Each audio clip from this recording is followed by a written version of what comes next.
presented by MRS Music.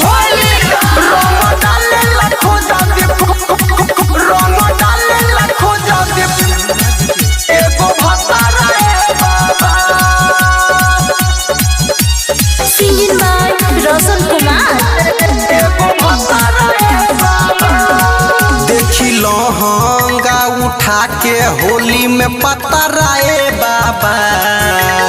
ए बाबा सुनी ना, देखी लहंगा उठा के होली में पतराए बाबा। रंग डाले लाखो जदी फगुआ में एगो भाताराए बाबा। रंग डाले लाखो जदी फगुआ में एगो भाताराए बाबा।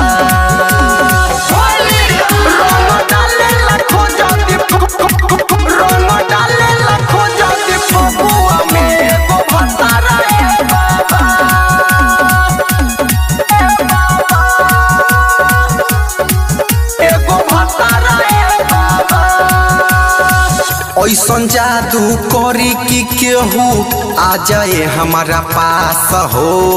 रंग अबीर बिना होली में चोली रहता हमारो उपास हो।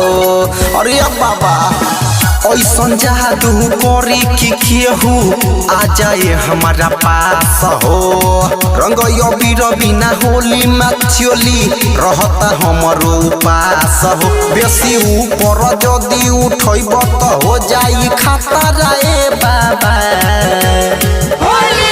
रंग डाले लाखो जदी फगुआ में एगो भाताराए बाबा। रंग डाले लाखो जदी फगुआ में एगो भाताराए बाबा।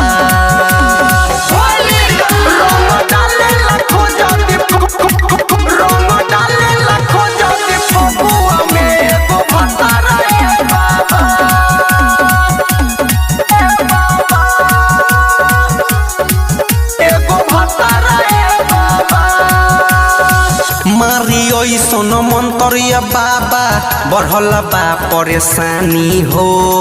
सहनी रोशन तो पूछो न करे बिना करे न छेरा खानी हो। मारी ऐसन मंतरिया बाबा बढ़ल बा परेशानी हो। सहनी रोशन तो पूछो न करे बिना करे न छेरा खानी हो। एगो बान्ह दी ऐसन जंतर बन जाए जाताराए बाबा।